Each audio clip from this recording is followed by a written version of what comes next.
Hi, this is Eric at Frog Valley Tropical Fruit Farm, and this is Florida Natural Farming. Today I'm going to do a video on the egg fruit, the Canistel fruit, the Yellow Sapote, bioactive compounds, and I'm also going to talk about plastic pollution in agricultural soils, how it's a real problem.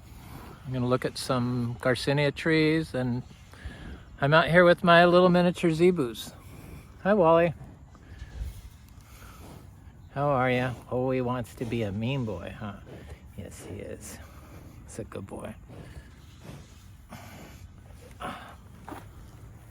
Thought he doesn't like the videos going on. So this is our little bull, Wally. Bogle Farms Midnight 1910. He's 32 inches tall. He's quite the little guy. And he's totally trustworthy. He's 3 years old. And this is our cow, Carnation. Hi, Carnation. Bogle Farms Carnation. This is my little bull calf, Romy. I thought I'd give him a day off from going out to the having to walk for Thanksgiving. Happy Thanksgiving, everyone. He's very sweet, and this is his name's FVF for Frog Valley Farm.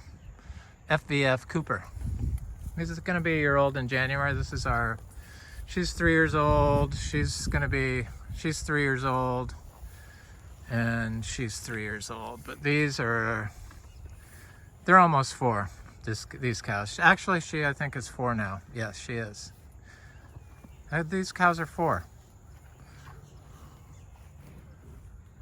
And no, they're going to be 4 in 2024. Early 2024. She's later 2024, and she's my little Pepsi. That's Romy's mother. She's just a little sweet angel. Bogle Farms Uma. She's so special. I just love her. So these cows are raised by their mothers. They were not bottle raised, and they're just so gentle and sweet. They just love attention, and my partner is able to milk all 3 of them, but Pepsi lets me milk her. I call her Pepsi. She's sweet and bubbly. There's her little baby she loves. Oh, we don't like that. I don't need to worry about her getting bred because she's pregnant, as you can see. And she's pregnant. I think she just got bred. So I'm gonna breed her to Romy, my little bull calf, next year, 2024. Because she just got bred, so she's gonna be real late, so I'm gonna separate them.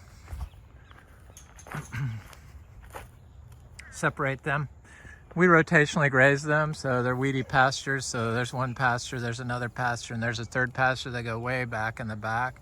It's about 3 acres of pasture. And then I have the donkeys and rotational grazing past them because I keep them separated because one of the donkeys chases the cows, so I don't want that. And so they have to go all the way back to the back. And yeah, I use microplastic electric fence, but it's really hard to get away from microplastics. I guess I could use wire, but when I trained them, I wanted something they could see, and microplastics are in everything. I'm gonna try to switch out to metal water tanks. I have my assistant helping me clean stalls today.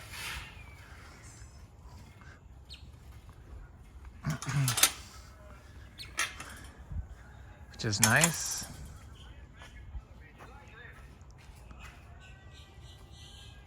Do it. Please scratch him. Yes. Come on, you can do it.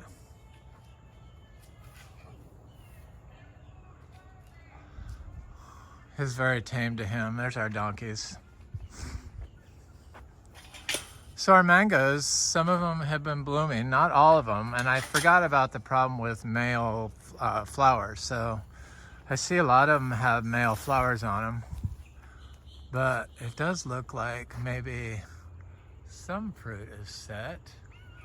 I see some fruit set right here, a little tiny bit, but this is a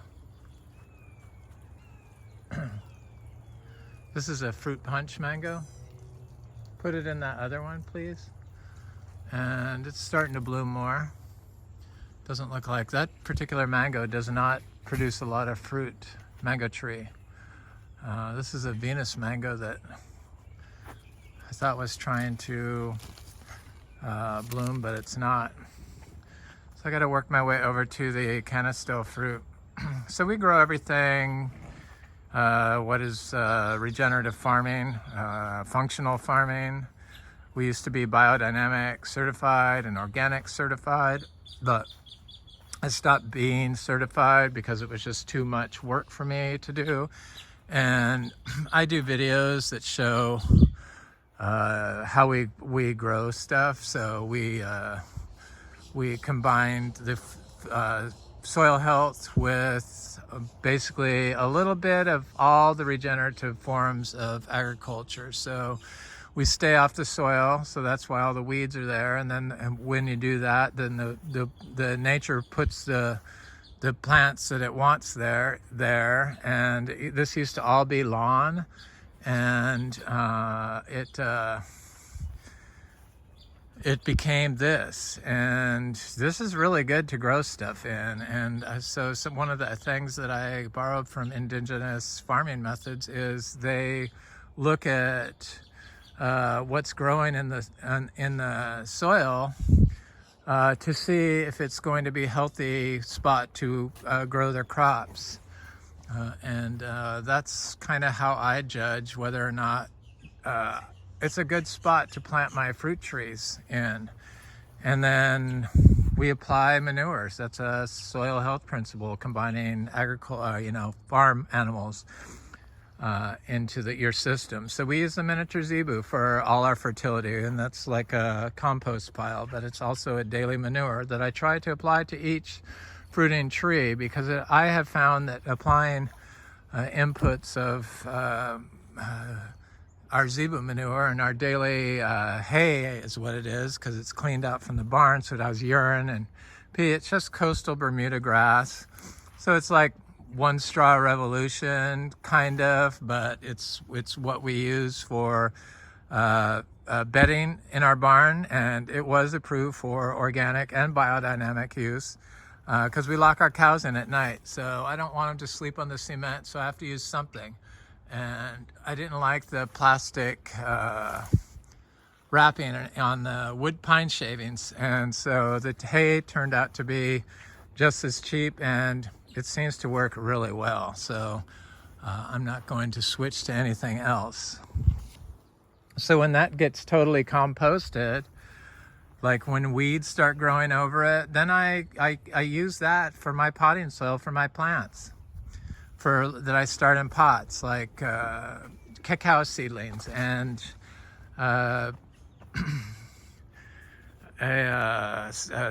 different seeds, and for my rare aroids, because I collect rare plants. That's why we got all these different heliconias, and this is a white sapote that's looking quite nice.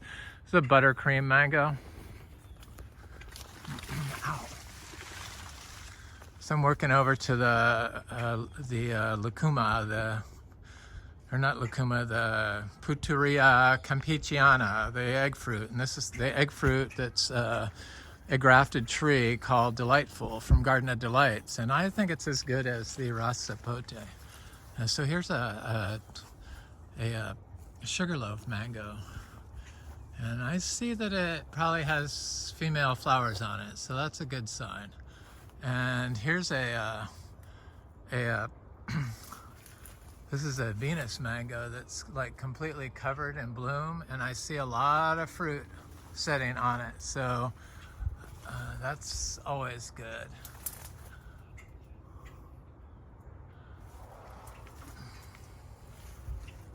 Always good. This ginger. So ginger has been shown to have major bioactive compounds that alleviate pain.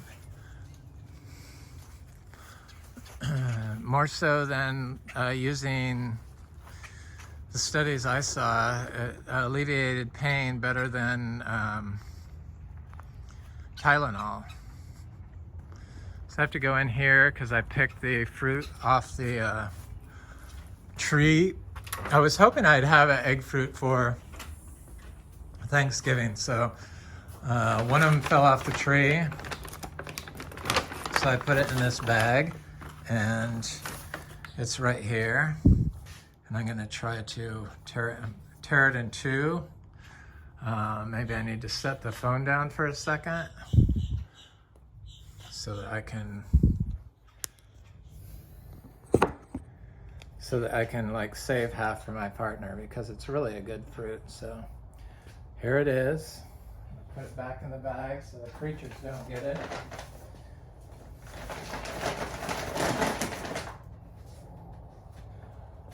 And then I'm going to do a taste test. Okay, here we go.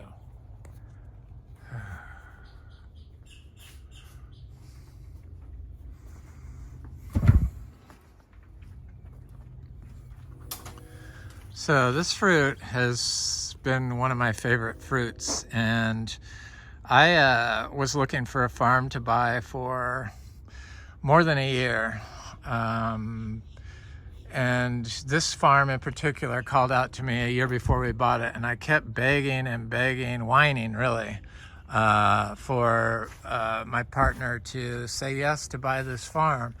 And they just kept saying no, no, no, no, no, no. Oh, we bought it together, but they had to agree. And so we were at Flying Fox Fruits, and Adam let us taste a raw sapote fruit.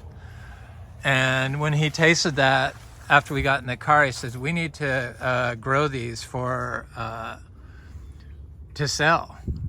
So this fruit is what finally inspired him to take the dive. And I said, well, let's go look at that property. So we came and looked at the property. It was still for sale. And the fruit, oh my God. Sorry, I have it on my face. It's so good and so creamy and so delicious. It's like pumpkin cheesecake. Oh my God. This particular fruit is as good as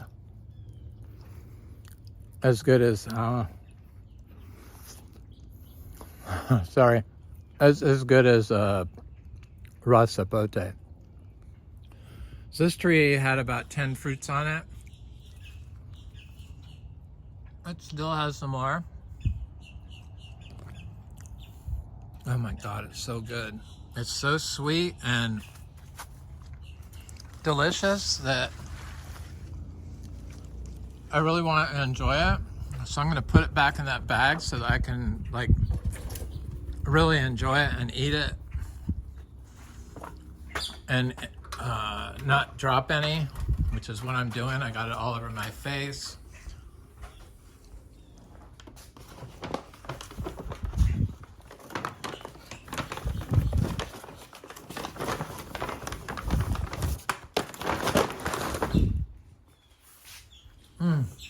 It's so good.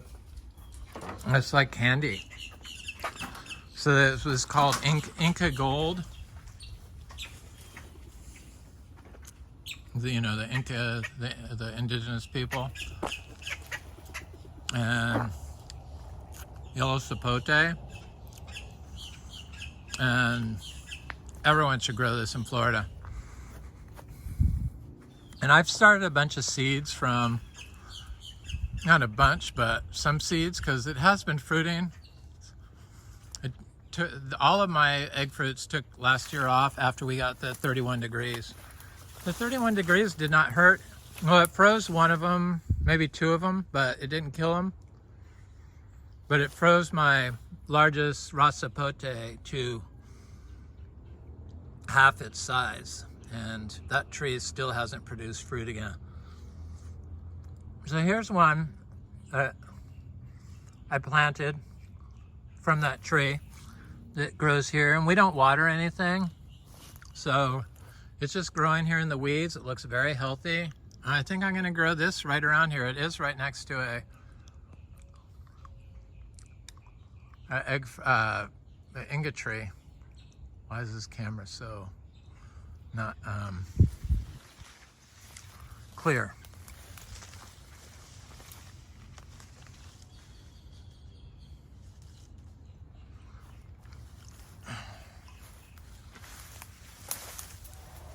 I think I'm going to put this seed in my pocket so I can just plant it later. I got distracted because I was looking for this star apple seedling the pink star apple that just was struggling here for some reason. It's still struggling, but I'm not sure what that's about, but the rabbits were there, and hopefully the rabbits are not chewing on it, which I think they are. So the Canistel fruit is full of phenolic compounds, flavonoids, or antioxidants. So I guess it has, they use it for, as a hepaprotectant or for liver diseases. And I'm seeing this umbrella fruit, the June plum, and I don't really like these. They're a little better when they're all yellow like this. Well, it's actually not bad. Maybe I just wasn't waiting for it to be totally ripe.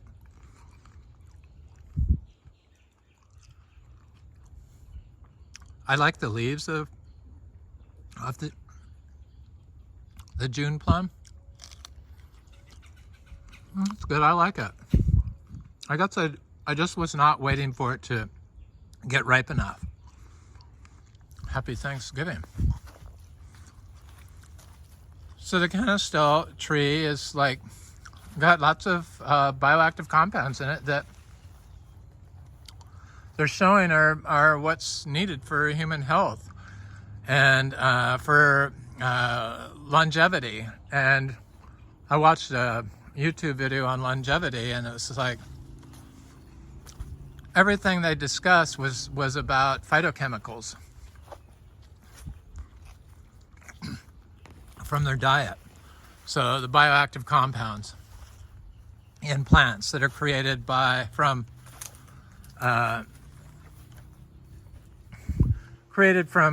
abiotic and biotic stress. So stress from the environment or human stress like pollution or freeze and cold. So they've shown that plants that are subjected to environmental stress like drought and temperature changes or pest pressure contain higher amounts of bioactive compounds and phytochemicals, secondary metabolites.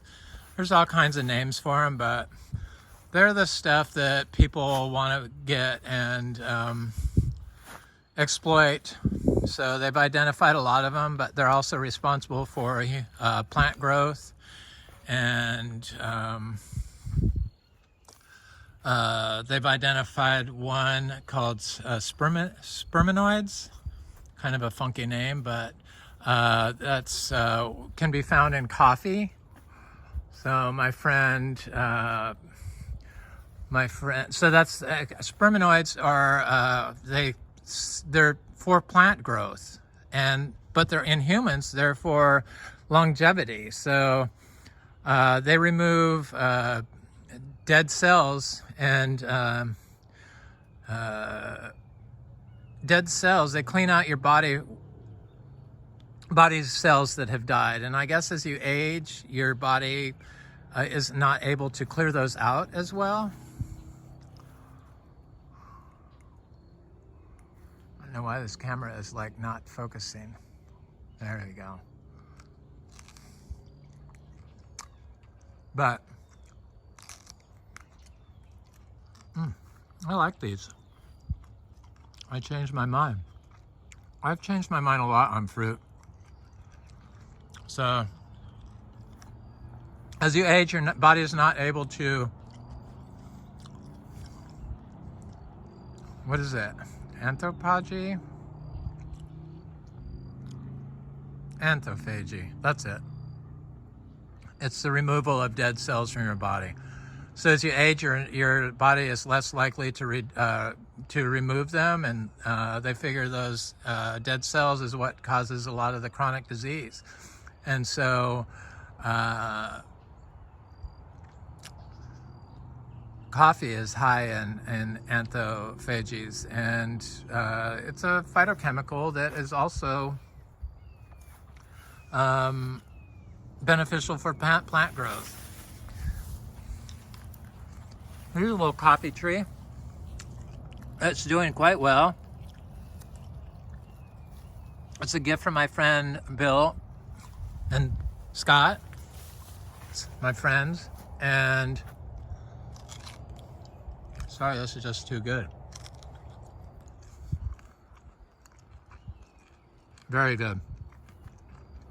I make teas out of all these different leaves. So teas from the cacao,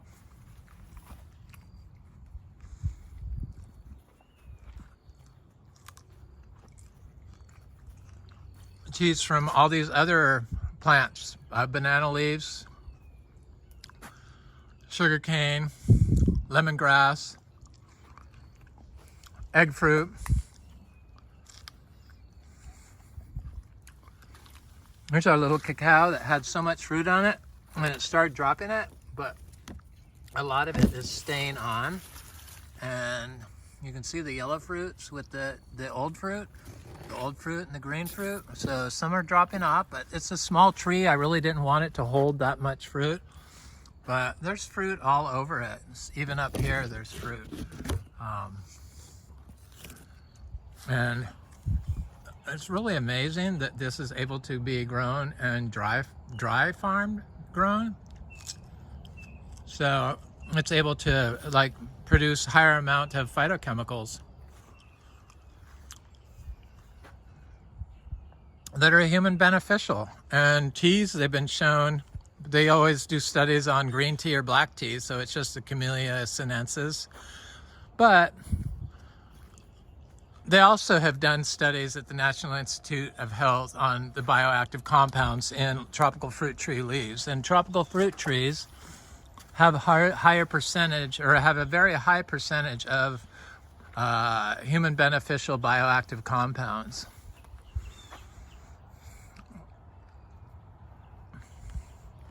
Just looking at my aroids, I planted all but one little pod of my cacao because I wanted to give some to my friend Frank, and maybe my friend Scott is coming over tomorrow to bring me some coffee seeds, berries, from his tree, so I can plant them. So tropical fruit trees have are a large source of new discoveries in bioactive compounds. It's probably because historically they've been grown in nature. So like the achachairo, it's in Bolivia, the Bolivian mangosteen. That's what the achachairo is. It's historically been grown there naturally, and for some reason, the modern agro system doesn't look at indigenous knowledge, and they don't look at the whole system. And we've completely destroyed our soils with our farming practices, with the application of, oh, there's that little rabbit that's eating my aroids and digging up my, hello, little bunny. See the little head there?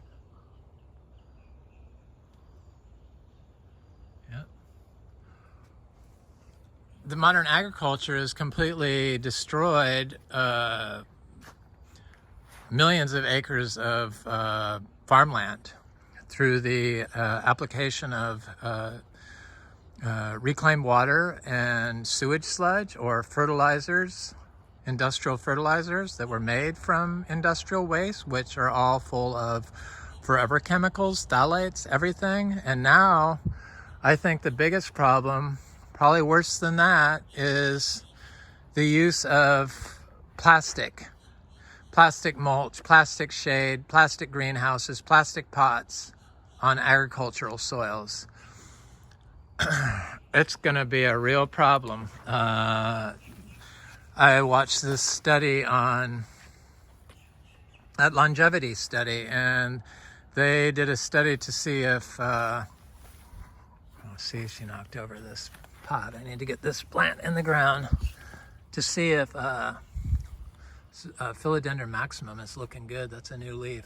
To see if the omega-3s in fish were good for you. But because we use our oceans have become our sewers, there's so many plastics and other pollutants in there that the omega-3s had no effect on human health. So by using plastic mulch, especially, or plastic shade cloth on the ground, and then planting food in it, we are putting plastics directly into our food systems, which are known sources of carcinogens and forever chemicals. So the microplastics, they may not break down the forever chemicals, but by the time they get in your body, they definitely leach into your tissue. And I know, especially in lung cancer, they've found plastic filaments in the centers of tumors in people's lungs tissue that have had cancer. So it is a real problem, and nobody seems to speak about it. And it's allowed in organic agriculture to put plastic right on the ground. And when you put plastic on the ground, or you use a Johnson Sioux bio composter that uses shade cloth to wrap it in, and then earthworms, you're putting microplastics directly into your compost that you think is going to fix the system. No, it's not. Why aren't people talking about this? This is because of the industrial agro complex. They don't look at anything but their study. This is one of those breadnut trees. Huge, it's like a breadfruit, but used for the nut. Huge source of bioactive compounds. This Anthurium metallicum I thought died, and it's got a new leaf, thank God. Thank God. So these little breadnuts are coming up all over the place. So I watch the news, and I get a channel from Baltimore because I watch internet news, and it's like one of the only news that's on 24 hours. So I watch a little bit of that, and they always have a health. They're like pro-centric for human health. So they always have episodes on human health. And look at these little cacao in here. They're looking really swell. They're getting big. I've got probably 100 cacao trees now here planted, all various sizes. Mostly, they're all seed grown, not mostly. They're all seed grown. So it's all human health, human health programming. And one of the episodes I watched yesterday because of Thanksgiving, it was all on a farm that's an organic farm, and it's like all their fields were covered in plastic. They had plastic netting over it, plastic cloth netting, which is the worst because it has microfibers that shed off really easily.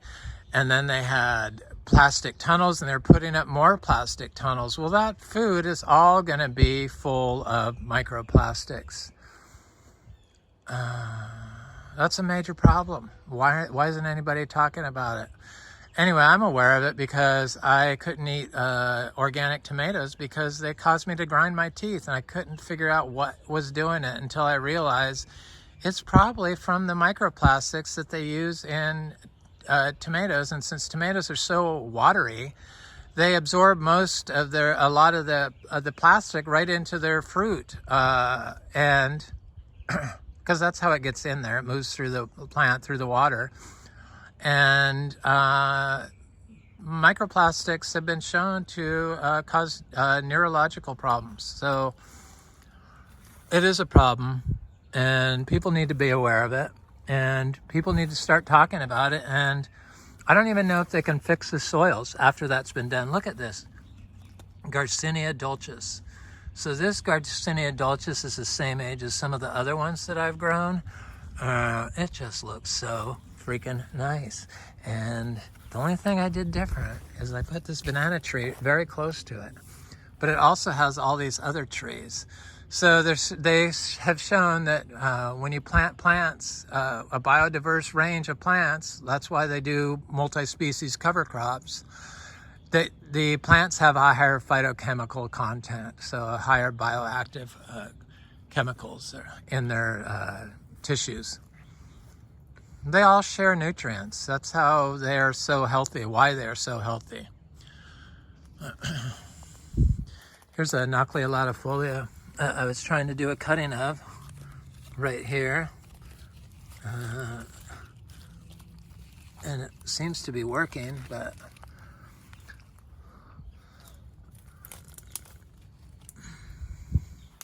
this is it here. It's the African peach. Looks like a really good fruit. Maybe I'll go over that Garcinia madruno just to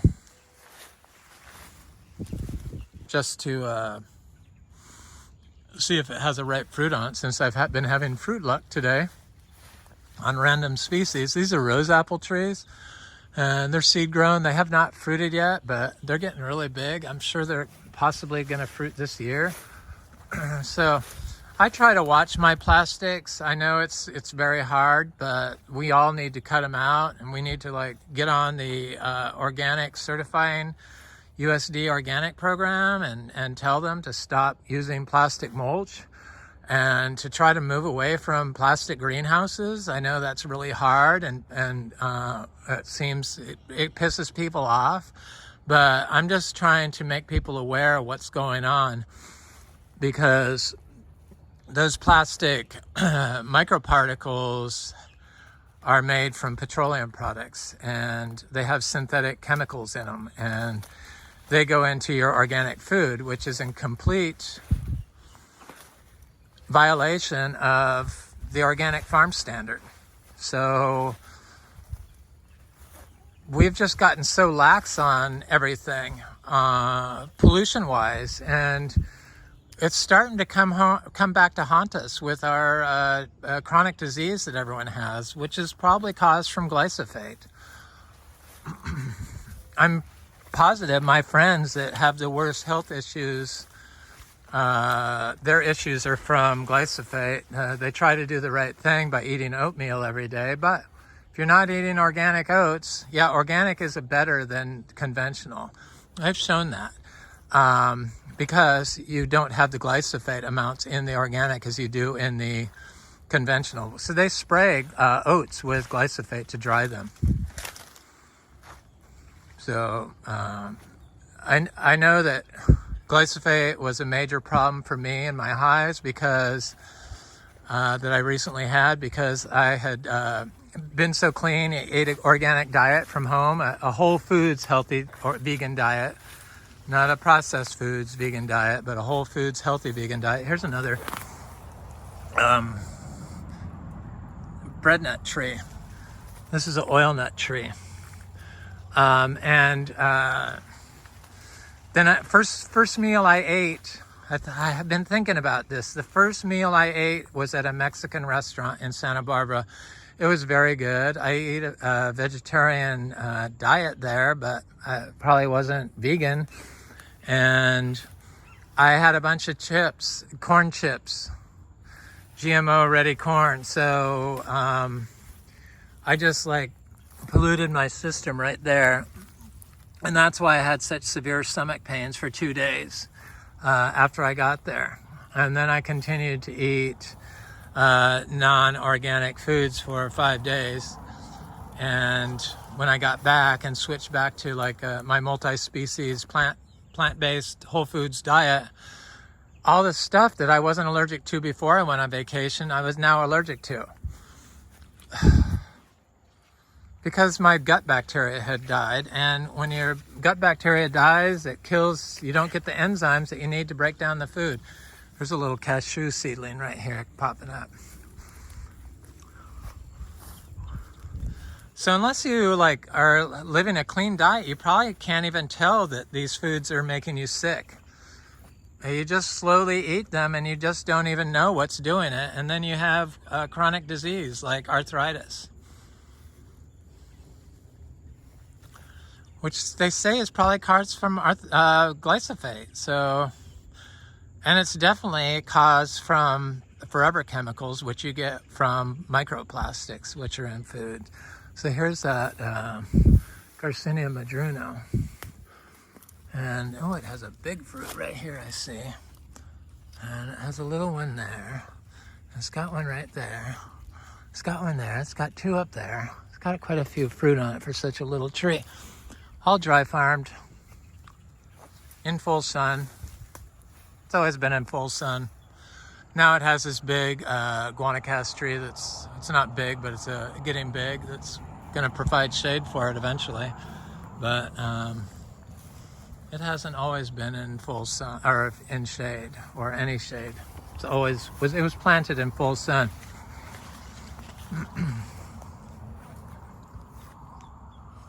Anyway, this is Eric. That was my egg fruit, my lucuma, my Inca Gold, Pouteria Campechiana, fruit tasting, and a little bit about bioactive compounds, a little Zebu cows, and the need to reduce the microplastics from our farm systems. We're polluting our soils, and they're saying that the soil is now polluted worse than the ocean. So it is a problem. It's what's causing disease and early death in U.S. citizens, that's for sure. Anyway, I hope you have a happy Thanksgiving and stay healthy, and I'll see you in a couple days. Thank you for watching. Please like, share, and subscribe. This is Eric, Frog Valley Tropical Fruit Farm.